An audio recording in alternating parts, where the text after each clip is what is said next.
Bom, agora nós vamos dar continuidade à nossa disciplina de programa de imunização e vamos ir para o segmento das doenças imunopreveníveis.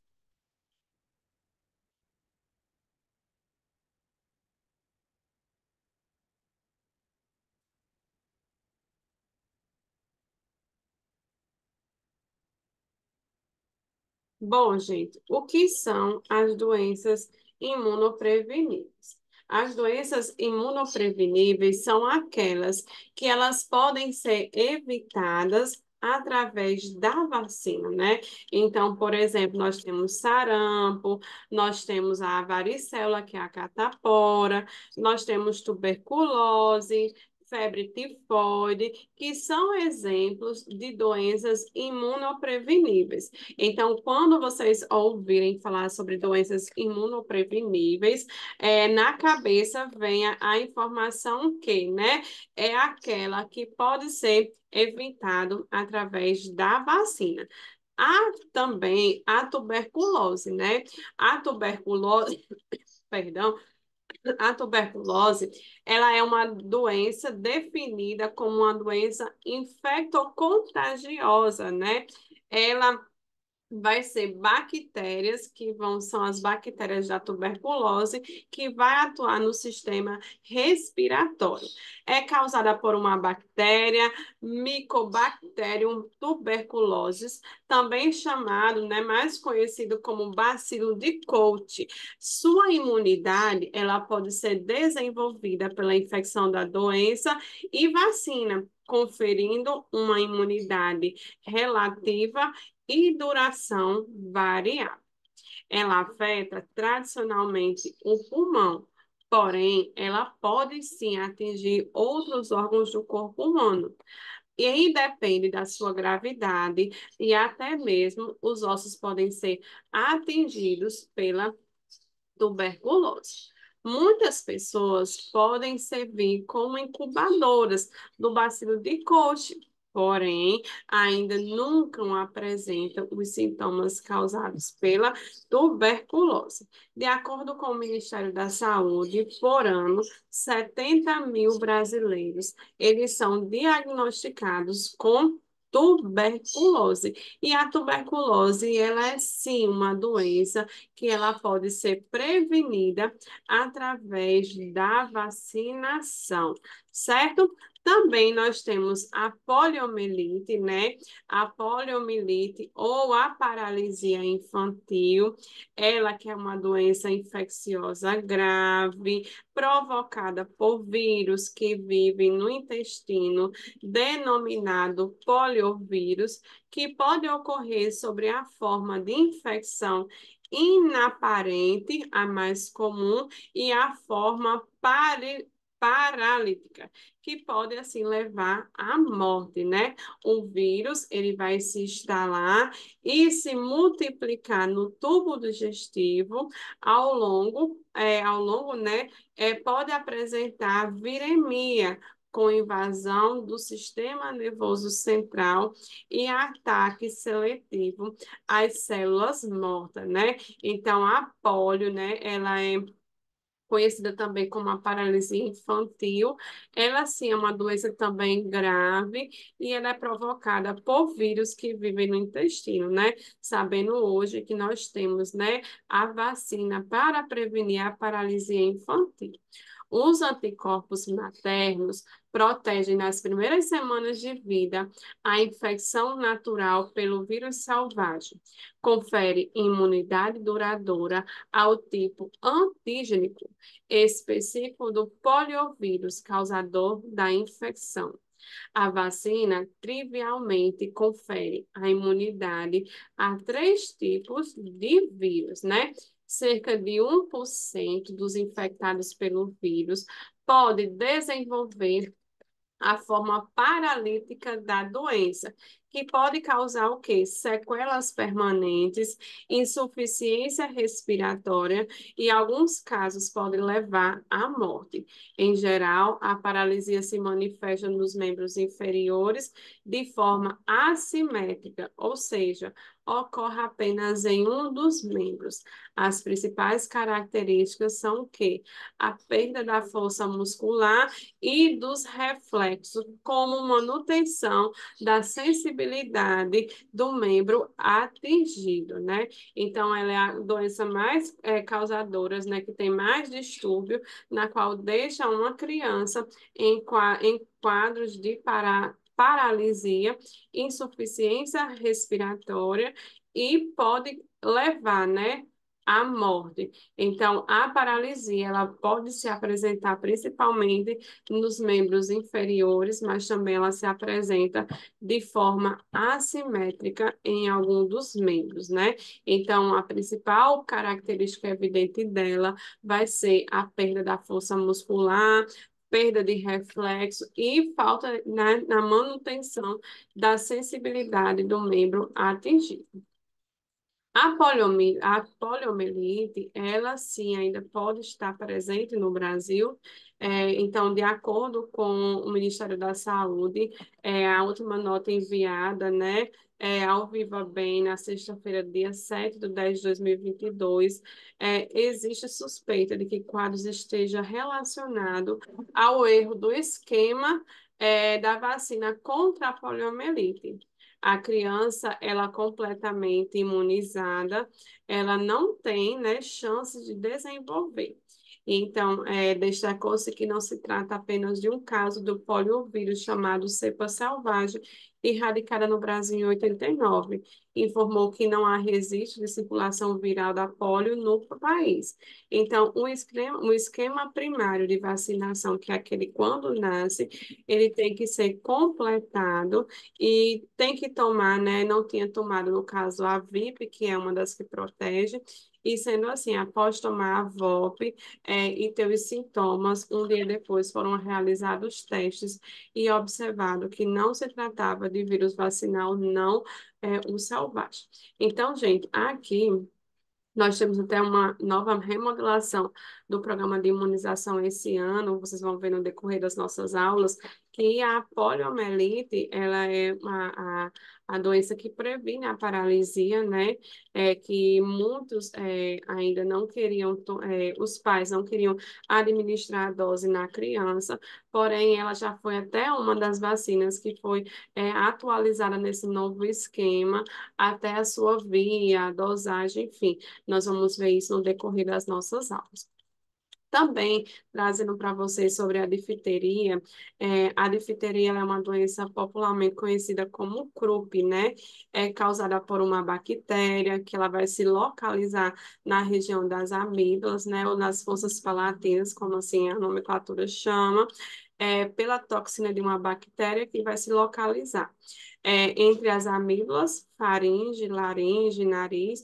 Então, eu tenho tanto as vias, a parte do sistema respiratório, como também a parte do sistema digestivo, né, que vai influenciar. E, ocasionalmente, outras partes do corpo, como pele e mucosas.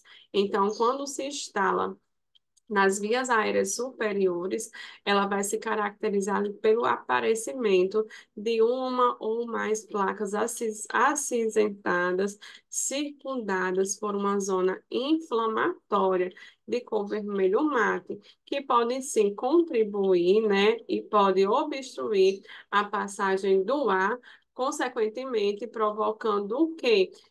Asfixia e até a morte. Em casos mais graves, porém raros, né, podem aparecer casos de inchaço no pescoço e glândulos linfáticos vão estar presentes.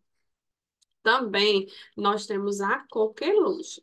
A coqueluche ou pertus é uma doença que vai ser no quadro infeccioso, agudo e transmissível, que compromete também o aparelho respiratório, no caso a região das traqueias, né, os anéis cartilaginosos e o sistema respiratório, os nossos pulmões, árvore brônquia e bronquíolos. Ela é causada, né, por uma bactéria chamada Bordetella pertus, caracterizada por três fases sucessivas. Nós temos a fase inicial, catarral, uma tosse e expectoração de muco claro e viscoso, com duração de cerca de até 2 semanas. Em seguida, vai apresentar acessos de tosse seca, que continuam a se caracterizar por um guincho final ou por vômitos, com eliminação de secreção viscosa. Então, a segunda fase é denominada paróstase, com duração de aproximadamente 2 meses. Logo, a tosse ela torna-se branda e pouco frequente, caracterizando a fase de convalescência que dura cerca de 3 semanas, né? Então, ela vai ser uma das doenças que vai acometer a parte também do sistema respiratório da criança ou do adulto, né? Que não tem um esquema vacinal e pode ser prevenida através da doença. Seguindo, nós já temos o tétano, que ela vai ser também uma doença infecciosa grave. Ela vai afetar a região dos nervos do corpo, fazendo com que os indivíduos desenvolvam o quê?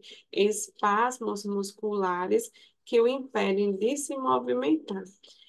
O tétano é causado por toxinas eliminadas, pela bactéria que se desenvolve de forma anaerobicamente, ou seja, na ausência de oxigênio, né? Ela se consegue se multiplicar no interior de um ferimento. E ela vai se caracterizar clinicamente por contraturas musculares dolorosas que surgem primeiro no músculo da face, do pescoço e depois no tronco, podendo estender-se por todo o corpo e produzindo, assim, espasmos e convulsões, né? Então, ela é uma das doenças também muito pré-colocada, né? Nós temos grandes altos índices de pessoas não vacinadas ou com esquema incompleto de tétano, né? E ela é uma doença que pode sim se complicar e com alta letalidade, pois tendo em vista que sua atuação ela vai atuar na região dos nervos do corpo, fazendo com que o indivíduo, né, tenha espasmos musculares e além dos espasmos, a parte bacteriológica ela consegue se multiplicar de forma rápida e constante, né? Então, a transmissão do tétano, ele vai se dar em consequência de um corte, de queimadura, tecidos necrosados ou ferimentos na pele, desde que ele esteja sujo por poeira, terra, esterco e fezes humanas de animais que contenham esporos da bactéria. Então, a bactéria em si, ela vai se aproveitar da abertura feita e entra direto, né, em contato com a corrente sanguínea.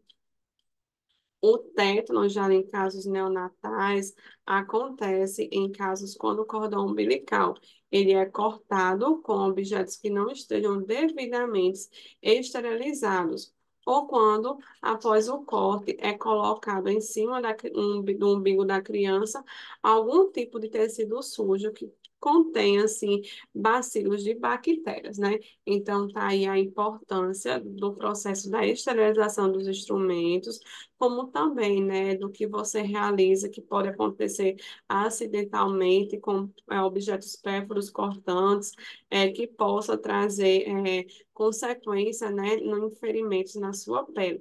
Então, tudo que acontece em relação a isso tem que ter um olhar clínico para se fazer um reforço da vacina do tétano, isso em pacientes que já estão acometidos, né, com cartão de vacina em dias.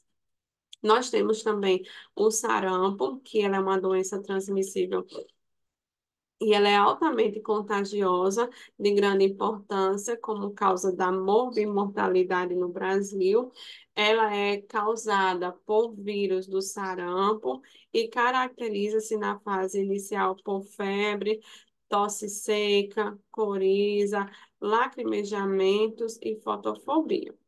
Ocorre também uma intensa hiperemia da mucosa oral, sendo que muito frequentemente observam-se nesse local pequenos pontos esbranquiçados, denominados de manchas de cólicos.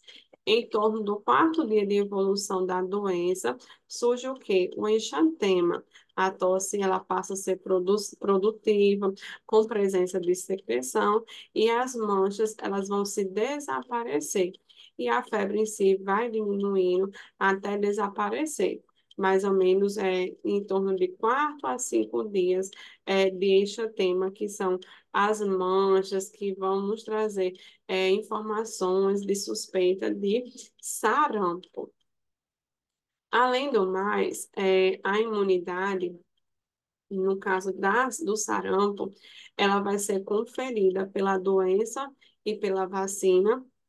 A mãe imunizada passa para o seu filho anticorpos, possibilitando assim uma imunidade temporária. Em nosso meio, mais de 8% das crianças perdem essa imunidade antes dos 9 meses de idade. Então, por isso, o reforço, né? A importância do calendário de vacina para as crianças assim que nascem, né? Porque a mãe ela vai passar anticorpos para o seu filho, porém é uma imunidade que se torna temporária. E então é preciso as crianças desenvolver propriamente por si só um novo reforço e imunidade para si próprio.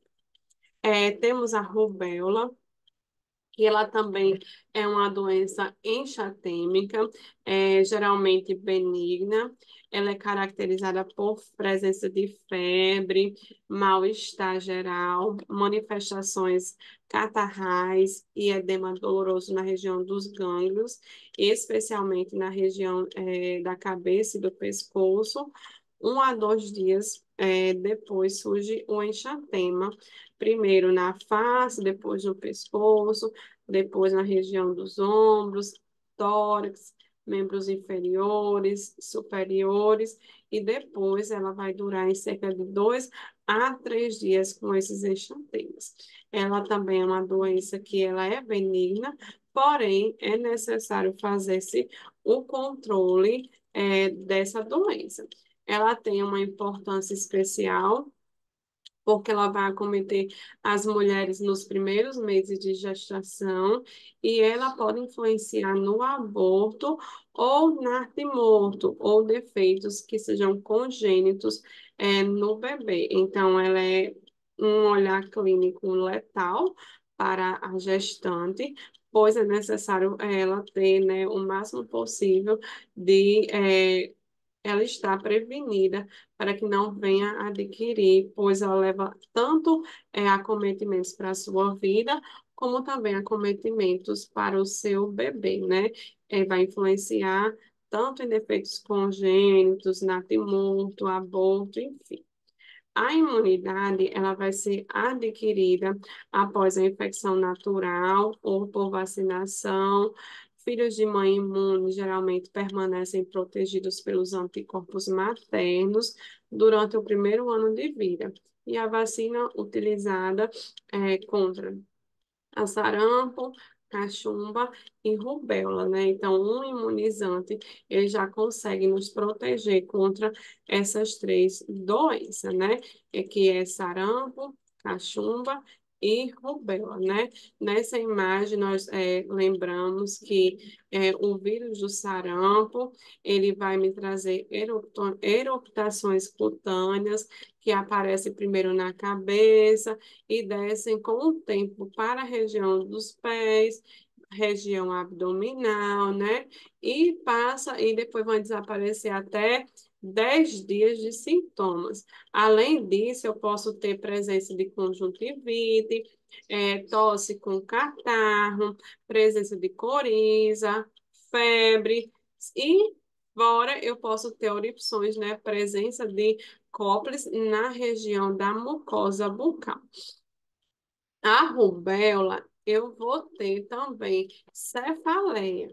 Porém, a minha febre, ela não é uma febre alta, ela é uma febre baixa. Vou apresentar dor de garganta, coriza. Eu vou sentir a região do meu palato duro e mole. Vou ter presença de manchas cutâneas, que vai começar pela pele ir pela face e depois vai se espalhar céfalo-podálico, né? Que é pelo corpo inteiro, né? E além do mais, eu vou ter a linfadenopatia, que vai ser a região aqui do pescoço, né? Vai estar muito inchado, muito com bastante edema e sinais fluídicos de inflamação, né? Que é vermelhidão, aumento da temperatura. Seguindo, nós temos também a cachumba, que ela também é chamada, né, conhecida como a doença de papeira ou parotodite infecciosa. Ela é uma doença viral. Ela é caracterizada por dor ao mastigar, febre, tumefação, hiperestesia e uma ou mais glândulas salivares. Geralmente, paratódidas, às vezes das sublinguais ou submaxilares. A principal medida profilática é a vacina também, que vai estar a combinação de sarampo, cachumba e rubéola, e que ela é aplicada a partir dos 12 meses de vida. E aí nós temos também a hepatite. A hepatite, ela vai ser caracterizada como um processo inflamatório que vai resultar em necrose de hepatócitos, uma grande variedade de agentes infecciosos, substâncias tóxicas e drogas que podem lesar o fígado, assim resultando uma constelação de manifestações clínicas, bioquímicas, imunobiológicas e morfológicas. A imunidade ela é obtida pela infecção, vacina e imunoglobulina temporária. Nós temos também os outros tipos de hepatite, que vai de A C, né? A tipo A, ela é transmissão por via fecal ou oral. Ela pode atuar em indivíduos ou por meio de água e alimentos contaminados. Já o tipo B e D, eu vou ter forma de adquirir por meio de relações sexuais desprotegidas, onde pode ser a doença ela é compartilhada. Também pode vir congênita da mãe para o filho durante a gestação, ou o parto, ou durante o processo de amamentação. Ela também vem pelo compartilhamento de agulhas, lâminas de barbear, tudo que é pérfuro cortante, né? Como alicate, tesoura, objetos cortantes contaminados. E também eu posso adquirir através de transfusão de sangue, de hemocomponentes que estejam contaminados, tendo em vista que hoje é muito minucioso o cuidado do hemonorte, né? A partir do momento que é detectada alguma patologia dessa, aquela bolsa de sangue, né? E você, como doador, não pode ser possível mais doar sangue, a não ser que você já tenha feito e já tenha realizado o tratamento e tenha diagnosticado ali a cura. Já temos também o tipo C, que ela vem pela transfusão de sangue. Eu também posso adquirir ela por compartilhamentos de objetos cortantes. Também ela pode ser adquirida por relações sexuais sem proteção.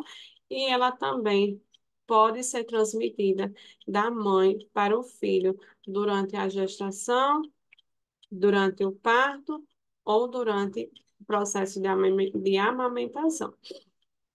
Os principais sintomas evidentes vai ser cansaço, tontura, enjoo ou vômito, febre, dor abdominal, pele e olhos amarelos.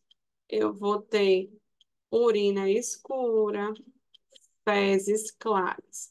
E aí o conceito maior, né? A forma de prevenir, que vai ser sempre lavar bem as mãos, no tipo A, o consumo de todos os alimentos, cozinhar bem os alimentos antes de consumi-lo e não tomar banho em riachos ou lagoas que estejam esgotos abertos, porque eu posso desenvolver, né, vir adquirir a hepatite A. E tomar a vacina, né, que nós temos as vacinas nas unidades para serem feitas a fim de proporcionar a prevenção da doença, né? E no caso da B, D e C, temos que reforçar o uso, né, em casos de relações sexuais desprotegidas, usar a preservação, tomar as 3 doses da vacina contra a hepatite, não compartilhar objetos o máximo possível, principalmente objetos que são pessoais, e, a fim disso, o esquema vacinal para a proteção. Nós temos também o hemofilus da influenza, que são bacilos gram-negativos, que eles vão possuir muitas formas e podendo se apresentar como cocobacilos capsulados ou não capsulados. Eles colonizam habitualmente a nasofaringe, as principais doenças invasivas pelos hemofílios, como, por exemplo, meningite, que vai atuar nas meninges, que recobre a parte do sistema nervoso central, pneumonia, empiema, artrite séptica, osteomielite, celulite, epiglote, e abscesso. A imunidade conferida pela vacina no longo período de até 5 anos de idade, com a idade ao desenvolvimento da imunidade natural e contra a influenza, mesmo na ausência de exposição para agentes. Nós temos também a febre amarela, que ela vai me apresentar, né? Sintomas como dor de cabeça, náusea, olhos e peles amarelados, presença de icterícia e vamos ter o vetor, né? A infecção viral, ela é de gravidade variável, cuja quadro típico tem evolução bifásica, ou seja, período de infecção e de localização. Período de infecção, ele apresenta início repentino, com febre, calafrios, cefaleias, mialgias, prostração, náusea e vômitos. Vai durar cerca de pelo menos 3 dias. Período de localização caracteriza-se pela instalação de insuficiência hepática e renal. Surgem também a icterícia, manifestações hemorrágicas, oligúria, hematúria, albuminúria e prostração intensa. O pulso ele vai se tornar-se lento, apesar da temperatura elevada. As formas leves e moderadas confundem-se com outras viroses, necessitando-se de um estado epidemiológico para suspeitas diagnósticas. E temos as técnicas de aplicação de vacinas imunobiológicos, né? O Programa Nacional de Imunização, que é o único programa que vai tratar imunobiológicos, né? E nós temos o único imunobiológico que é, até esse momento, né? É, administrado por via oral, que é o da polio. Os demais, eles são administrados por via intradérmica, subcutânea, intramuscular. As vacinas, elas vão ser ar-condicionado em bisnaga, conta-gotas, ampolas ou frasco de ampola de dose individual, ou eu posso ter multidoses e apresentadas sobre a forma líquida ou liofilizada, né, que vai acompanhadas pelo seu diluente. Já os soros, eles são ar-condicionados em ampolas ou frascos de ampola e são apresentados assim de forma líquida, né? Então, sempre lembrar do processo da biossegurança, principalmente padrão, que é a lavagem das mãos antes de qualquer procedimento, né? No caso, sempre tem que lembrar da abertura correta das seringas, a fazer a asepsia das ampolas, seja ela de uma dose ou de multidoses, e fazer a sua aspiração no caso dos imunobiológicos, precisam ser administrados. É, nós vamos ter imunobiológicos que vai ser administrados por via oral. Ele vai ser utilizado para a administração de soluções que são melhor absorvidas no trato gastrointestinal. E aí o volume e a dose dessas soluções são introduzidas pela boca e apresentados geralmente em gotas.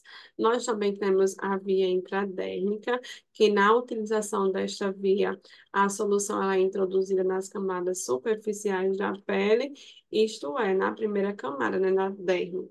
O volume máximo indicado e introduzido por esta via é até de 0,5, sendo geralmente o volume correspondente a frações inferiores ou iguais a 0,1. Na via intradérmica, nós também podemos, além das vacinas, né, fazer os derivados proteicos, que é o chamado PPD, que ele é obtido de bactérias mortas e é injetado na área. A via intradérmica ela é uma via de absorção lenta, ou seja, ela é utilizada para a administração da vacina BCG, que as crianças tomam ao nascer, né, na maternidade, para a realização da prova também de sensibilidade aos soros e da prova de hipersensibilidade, por exemplo, ao PPD. Nós temos aqui um exemplo, né, de quais são as seringas utilizadas para administração na via intradérmica, que são conhecidas como as seringas de 100 cc, né, as seringas de insulina, que é a mais apropriada é a de 1 ml, que ela vai possuir as escalas de frações de milímetros. E a agulha, ela deve ser pequena e deve ter um bisel muito curtinho, né? As dimensões vão ser de 10 por 4, 13 por 3, 13 por 4, 3 por 4, 13 por 5 no máximo. Sempre vai ser utilizada as famosas seringas de insulina a fim de levar conforto. Temos também a via subcutânea. Ela vai ser utilizada para a administração de soluções que vai necessitar ser absorvidas de forma mais lenta, assegurando assim uma ação mais contínua. E essa solução ela não deve ser irritante e deve ser de fácil absorção.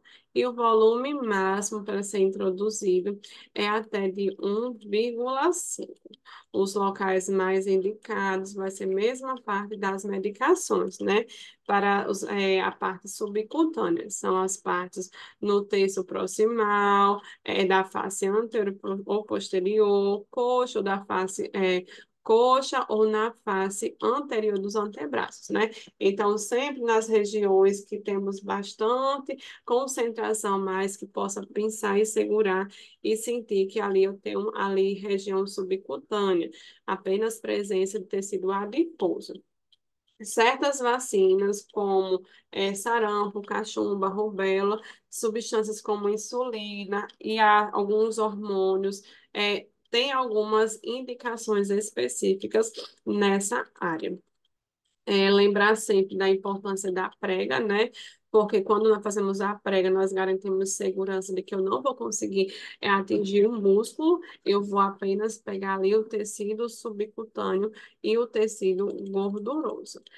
Na utilização já da via, a solução introduzida é no corpo muscular. Exemplo da via intramuscular. Nós temos uma angulação que ela deve ser de 90 graus. Ela é utilizada para a administração de volumes superiores a 1,5 ml de soluções irritantes aquosas ou oleosas que necessitam ser absorvidas rapidamente e também, quando é necessário, obter efeitos imediatos, né? No caso de vacina, eu realizo em adulto ou criança, mas principalmente em adulto, o músculo deltóide. Já em crianças até 4 anos, a gente realiza medicações na região do bracinho e na região das coxas, né? A região do vasto lateral da coxa. Se preferir, vai sempre realizar uma em cada coxa, em cada vasto lateral, de forma que eu não venha utilizar antes o deltóide da criança, antes dos 5 anos, certo? E aí sempre é utilizado a região das perninhas do bebê, do vasto lateral. E friso bem a importância de você ter segurança em localizar o músculo, de forma que você possa sentir que realmente foi no músculo, para não vir causar um edema na região local e influenciar numa possível necrose. Porque se vocês fizerem uma pesquisa profunda, existem vários erros nas aplicações de vacina relacionada a isso. Então, verifique-se bem se é um músculo. Não tenha medo se for uma criança, professora, eu senti um osso, não tem problema. O importante é você sentir que realmente está no músculo, a fim de garantir segurança e eficácia, certo? Já no exemplo aqui que nós estamos, que é o deltoide, nós vamos realizar no terço superior da face externa do braço, né? Nós colocamos 3 dedinhos. E aqui fazemos a aplicação, né?